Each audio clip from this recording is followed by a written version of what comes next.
ज़्यादातर लोग अपना वज़न घटा नहीं पाते हैं या अपना डायबिटीज़ को रिवर्स नहीं कर पाते हैं क्योंकि उनके बॉडी में इन्फ्लेमेशन होता है। तो आज के वीडियो में हम थोड़ा-सा इन्फ्लेमेशन के बारे में बताएँगे और आप लोग को 7 टिप देंगे। 7 टिप अगर आप इसको फ़ॉलो करेंगे तो आप अपने बॉडी में इन्फ्लेमेशन को कम कर सकते हैं और जैसे ही आपके बॉडी में इन्फ्लेमेशन कम होगा तो आप देखोगे कि आपका वज़न भी कम हो रहा है और साथ ही साथ आप अपने डायबिटीज़ को भी रिवर्स कर पाओगे। नमस्कार दोस्तों, मेरा नाम डॉक्टर अनुपम घोष है। मैं एक डायबिटीज़ कोच हूँ और एक फिटनेस न्यूट्रिशन स्पेशलिस्ट। तो बहुत सारे लोग आप देखोगे जिम में जा रहे हैं, पार्क में वॉकिंग कर रहे हैं, जॉगिंग कर रहे हैं, लेकिन वो अपना वज़न ना तो घटा पाते हैं और ना ही अपने शुगर को कंट्रोल कर पाते हैं या डायबिटीज़ को रिवर्स कर पाते हैं। वो इसीलिए क्योंकि उनके बॉडी में बहुत ज़्यादा इन्फ्लेमेशन होता है और इन्फ्लेमेशन की वजह से वो अपने वज़न को घटा नहीं पाते हैं और डायबिटीज़ को भी रिवर्स नहीं कर पाते हैं। तो आज के वीडियो में मैं आप लोग को 7 टिप दूँगा, जिसको अगर आप फ़ॉलो करेंगे, तो आप अपना इन्फ्लेमेशन को कम करेंगे, वज़न को घटाएँगे और डायबिटीज़ भी रिवर्स करेंगे। जो आखिरी टिप है, जो 7 नंबर टिप है, वो सबसे इम्पोर्टेंट है, सबसे डिफ़िकल्ट है, लेकिन अगर आप आखिरी टिप जो मैं आपको लास्ट में बताऊँगा, अगर आपने उसको फ़ॉलो कर लिया, तो आप अपनी इन्फ्लेमेशन को बहुत जल्दी घटा सकते हैं, अपना वज़न भी बहुत तेज़ी से घटा सकते हैं। तो आखिरी टिप मिस मत करिएगा। तो दोस्तों सबसे पहला टिप जो है वो है हेल्दी ईटिंग, एक हेल्दी डाइट। जब तक आप अपनी डाइट को हेल्दी नहीं करेंगे, तब तक आप अपने बॉडी में इन्फ्लेमेशन नहीं कम कर सकते और जिसकी वजह से आप अपनी वज़न को कम नहीं कर सकते या फिर डायबिटीज़ को रिवर्स नहीं कर सकते। सवाल ये उठता है कि हेल्दी डाइट क्या है? डायफिट डाइट एकमात्र डाइट ऐसा है जिसको आप हेल्दी कह सकते हैं क्योंकि इसमें आपको प्रोटीन, कार्बोहाइड्रेट और फैट जितनी ज़रूरत है उतनी ही मात्रा में लेते हैं। क्या है डायफिट डाइट? सबसे पहले आपको total daily energy expenditure calculate करना है। उसका 26% या उसके नीचे आपको कार्बोहाइड्रेट से लेना है। 1.5 से लेके 2 ग्राम पर केजी बॉडी वेट आपको प्रोटीन से लेना है और जो रिमेनिंग कैलोरीज है वो आपको हेल्दी फैट से लेना है। क्या है डायफिट डाइट? टीडीई क्या है? कैसे कैलकुलेशन करना है? इसके ऊपर मैंने बहुत सारे वीडियोस बनाए हैं। तो अगर आपने वो वीडियो अभी तक नहीं देखा है तो सबसे पहले वो देखिए। टोटल डेली एनर्जी एक्सपेंडिचर कैसे कैलकुलेट करना है उसके ऊपर भी वीडियो है, पहले वो सीखिए। उसके बाद 26% कैसे कैलकुलेट करना है वो भी आप लोग को बता रखा है, पहले वो जानिए। अगर आप इस चैनल में नए हैं तो पहले चैनल को सब्सक्राइब करिए, बेल आइकन दबाइए ताकि मेरी हर आने वाली वीडियो की नोटिफिकेशन आप तक पहुंच जाए। दूसरा काम जो आपको करना है, मेरे सारे पुराने वीडियोस देखने पड़ेंगे आपको। जब आप सारे पुराने वीडियोस देखेंगे तो आपको कॉन्सेप्ट क्लियर होगा। डायफिट डाइट का कॉन्सेप्ट अगर आपको क्लियर नहीं होगा तो अभी के वीडियोस अगर आप देखेंगे तो आपको कुछ भी समझ में नहीं आएगा। तो पुराने वीडियोस देखिए, टोटल डेली एनर्जी एक्सपेंडिचर क्या होता है वो सीखिए, 26% कैसे कैलकुलेट करते हैं वो सीखिए, प्रोटीन कितना लेना है वो जानिए। जब अब ये सारा चीज़ आपका क्लियर हो जाएगा तब जाके जो भी मैं अब आज बता रहा हूँ वो आपको समझ में आएगा। तो सबसे पहले आपको एक हेल्दी डाइट लेना है।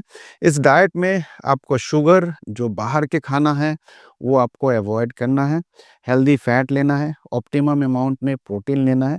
फैट खाना बहुत ज़रूरी है। फैट भी एंटी इन्फ्लेमेटरी का काम करता है, लेकिन हेल्दी फैट में क्या आता है, जैसे कि नट्स एंड सीड्स हो गया, एवोकाडोज हो गया, चीज़ हो गया या फिर आपके घी हो गया, ये सारे हेल्दी फैट में आते हैं।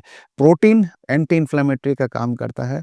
आप ऑप्टिमम अमाउंट ऑफ प्रोटीन लेना चाहिए, 1.5 से लेके 2 ग्राम पर केजी बॉडी वेट। अगर आप नॉन वेजिटेरियन हैं तो आप चिकन ले सकते हैं, मटन ले सकते हैं, फिश ले सकते हैं और अगर वेजिटेरियन हैं तो सोयाबीन ले सकते हैं या फिर पनीर ले सकते हैं। तो ये प्रोटीन का सोर्स है। जो कार्बोहाइड्रेट है वो आपको कम से कम रखना है, 26% के नीचे रखना है। कैसे कैलकुलेट करना है वो मेरे पुराने वीडियो से जाके सीखिए। इसमें आपको बहुत सारे वेजिटेबल्स आपको खाने पड़ेंगे। वेजिटेबल्स में एंटीऑक्सीडेंट्स पाए जाते हैं, साथ ही साथ विटामिन्स एंड मिनरल्स मिलता है जो कि आपके शरीर के लिए बहुत ज़रूरी है। वही चीज़ जाके आपके बॉडी में इन्फ्लेमेशन कम करता है। विटामिन्स, मिनरल्स, एंटीऑक्सीडेंट्स जो होते हैं आपकी बॉडी में इन्फ्लेमेशन कम करता है। तो वेजिटेबल्स खूब सारे खाइए, फ्रूट्स भी आप खा सकते हैं, लेकिन क्वांटिफ़ाई करके आपको खाना पड़ेगा। पूरे दिन में 100 से 150 ग्राम तक, 200 ग्राम तक आप फल खा सकते हैं। अगर आपको डायबिटीज़ है, तो आप 100 ग्राम से ज़्यादा फल ना खाएँ। अगर आपको डायबिटीज़ नहीं है, वेट लॉस जर्नी में है, तो आप 200 ग्राम तक फल खा सकते हैं। अगला है एक्सरसाइज़। एक्सरसाइज़ बहुत ज़रूरी है। ज़्यादातर लोग जो है वो एक्सरसाइज़ नहीं करते हैं। वो सिर्फ़ पार्क में जाके थोड़ा बहुत टहल लेते हैं, वॉकिंग कर लेते हैं। लेकिन वॉकिंग से, योगा से आपकी बॉडी में इन्फ्लेमेशन कम नहीं होगा। आपको स्ट्रेंथ ट्रेनिंग करना पड़ेगा, मसल बिल्ड करने पड़ेंगे। जब आप मसल बिल्ड करते हैं, तब जाके आप अपने बॉडी में इन्फ्लेमेशन कम कर सकते हैं। जब मसल बनेंगे तो एंटी इन्फ्लेमेटरी का काम करता है। मसल बिल्डिंग एंटी इन्फ्लेमेटरी का काम करता है। मसल बिल्ड करना बहुत ज़रूरी है। इसके साथ आप वॉकिंग कर सकते हैं, योगा कर सकते हैं, वो भी आपको मदद करेगा। जब आप एक्सरसाइज, जब आप स्ट्रेंथ ट्रेनिंग, रेजिस्टेंस ट्रेनिंग करते हैं, वेट लिफ्टिंग करते हैं, मसल बिल्डिंग करते हैं, तब जाके आपकी बॉडी में इन्फ्लेमेशन कम होगा। तो एक्सरसाइज करना, स्ट्रेंथ ट्रेनिंग करना बहुत ज़रूरी है। तीसरा टिप जो है वो है हेल्दी वेट। आइडियल वेट क्या है वो आपको पता होना चाहिए। बहुत सारे लोग जिम में जाते हैं, एक्सरसाइज करते हैं, स्ट्रेंथ ट्रेनिंग करते हैं, लेकिन वो अपने हेल्दी वेट को मेंटेन नहीं करते हैं, आइडियल वेट को मेंटेन नहीं करते हैं। हेल्दी वेट या आइडियल वेट जो भी कह लीजिए, उसको मेंटेन करना बहुत ज़रूरी है। बहुत आसानी से आप कैलकुलेट कर सकते हैं आपके एज, एक्टिविटी और जो हाइट है, उसके हिसाब से आपकी आइडियल वेट क्या होना चाहिए, तो वो आप कैलकुलेट कर सकते हैं। गूगल में जाइए, सर्च करिए, आपको अपना आइडियल वेट का रेंज मिल जाएगा। अगर आप उस रेंज में हैं, तो कोई प्रॉब्लम नहीं है, लेकिन अगर आप ओवरवेट है या ओबीज़ है, आपका बीएमआई 25 से ज़्यादा है, तो फिर गड़बड़ है। आपको वेट मेंटेन करना चाहिए, वेट लॉस पे फोकस करना चाहिए और सिर्फ एक्सरसाइज करने से नहीं होगा। डाइट एंड एक्सरसाइज करके जब आप इन्फ्लेमेशन को कम करेंगे, तब जाके आप हेल्दी वेट पे आएँगे और जब आप हेल्दी वेट या आइडियल वेट पे आएँगे, तब जाके आपके बॉडी में और इन्फ्लेमेशन कम होगा। ठीक है? तो आइडियल वेट पे भी रहना ज़रूरी है, सिर्फ एक्सरसाइज से या फिर डाइट से इन्फ्लेमेशन कम नहीं होता है। वज़न को भी कम करना बहुत ज़रूरी है। आइडियल वेट में रहना बहुत ज़रूरी है, ताकि आपके बॉडी में इन्फ्लेमेशन ना हो। अगला है स्लीप। स्लीप बहुत इम्पोर्टेंट है। ज़्यादातर लोग आज के डेट में रील्स देखते रहते हैं, रात भर चैटिंग करते हैं, रील्स देखते हैं, टीवी देखते हैं, पार्टी करते हैं, घूमते-फिरते हैं।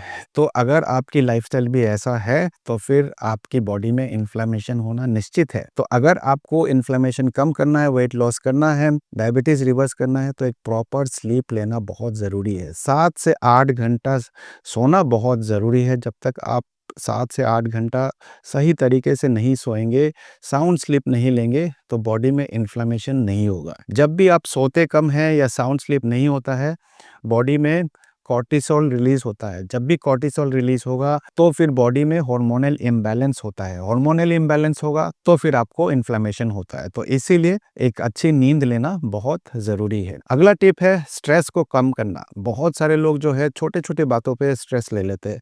जैसे वज़न कम नहीं हो रहा है, तो स्ट्रेस ले लिया। आज बॉस के साथ झगड़ा हो गया तो स्ट्रेस हो गया, बीवी के साथ झगड़ा हो गया तो स्ट्रेस हो गया। तो हर छोटे-छोटे बात पे स्ट्रेस ले लेते हैं। तो स्ट्रेस को कम करना बहुत ज़रूरी है। जब भी आप स्ट्रेस में रहते हैं, तो स्ट्रेस हार्मोन रिलीज़ होता है, यानी कि कॉर्टिसोल रिलीज़ होता है। और थोड़ी देर पहले मैंने आपको बताया कि अगर बॉडी में कॉर्टिसोल लेवल ज़्यादा होगा, तो फिर आपकी बॉडी में इन्फ्लेमेशन होगा। कैसे पता चलेगा कि स्ट्रेस ज़्यादा है या कॉर्टिसोल ज़्यादा है? तो इसका आप जाँच करा सकते हैं। किसी भी लैब में चले जाइए, फास्टिंग कॉर्टिसोल टेस्ट होता है, आप उसकी जाँच कराइए। अगर कॉर्टिसोल लेवल हाई है, तो आप समझ लीजिए कि आपके बॉडी में स्ट्रेस हार्मोन बहुत ज़्यादा रिलीज़ हो रहा है। स्ट्रेस आपको है, कॉर्टिसोल इसलिए ज़्यादा है, इसीलिए आपके बॉडी में इन्फ्लेमेशन भी है। साथ ही साथ आप सीआरपी भी टेस्ट करा सकते हैं, सी रिएक्टिव प्रोटीन। अगर सी रिएक्टिव प्रोटीन 5 से ज़्यादा है, 10 से ज़्यादा है, तो आप समझ लीजिए आपके बॉडी में इन्फ्लेमेशन है।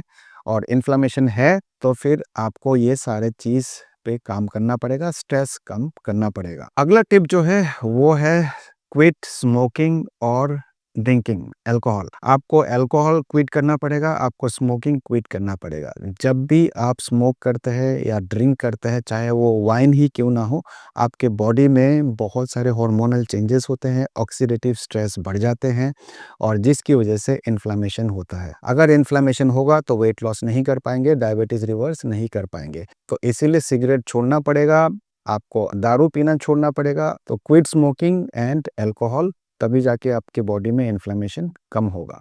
क्योंकि जब भी आप स्मोक करते हैं या ड्रिंक करते हैं, आपके बॉडी में फ्री रेडिकल्स जनरेट होता है, और बॉडी में जब फ्री रेडिकल्स ज़्यादा होंगे तो बॉडी में इन्फ्लेमेशन होगा। और आखिरी टिप मैंने आप लोग को बताया था कि लास्ट में बताऊंगा, वो है इंटरमिटेंट फास्टिंग। जी हाँ दोस्तों, इंटरमिटेंट फास्टिंग एक बहुत ही इम्पोर्टेंट टूल है, जिससे कि आप बहुत जल्दी अपने बॉडी में इन्फ्लेमेशन कम कर सकते हैं।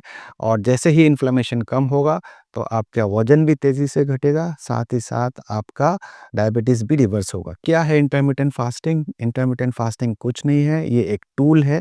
एक विंडो पीरियड में आप खाना खाते हैं। मान लीजिए 16/8 का इंटरमिटेंट फास्टिंग आप करते हैं, तो इसका मतलब यही है कि 8 घंटे में आपको खाना है। 8 घंटे का विंडो पीरियड होता है, और जो 16 घंटे हैं उसमें आप कुछ भी नहीं खाते हैं। इंटरमिटेंट फास्टिंग के ऊपर भी बहुत सारे डिटेल वीडियो मैंने बनाया है। अगर आपने अभी तक वो देखा नहीं है तो प्लीज़ जाके वो देखिए। इस वीडियो में मैं ज़्यादा डिस्कशन नहीं करूँगा इंटरमिटेंट फास्टिंग के ऊपर, नहीं तो ये वीडियो बहुत लंबा हो जाएगा। तो इंटरमिटेंट फास्टिंग करिए। अगर आप इंटरमिटेंट फास्टिंग करते हैं तो बॉडी में इन्फ्लेमेशन कम होगा। इन्फ्लेमेशन कम होगा तो आप अपनी वजन भी कम कर सकते हैं। फाइनली आपको एक बोनस टिप दे देते हैं, और वो है इंसुलिन रेजिस्टेंस। इंसुलिन रेजिस्टेंस के कारण बॉडी में ज़्यादातर समय इन्फ्लेमेशन होता है।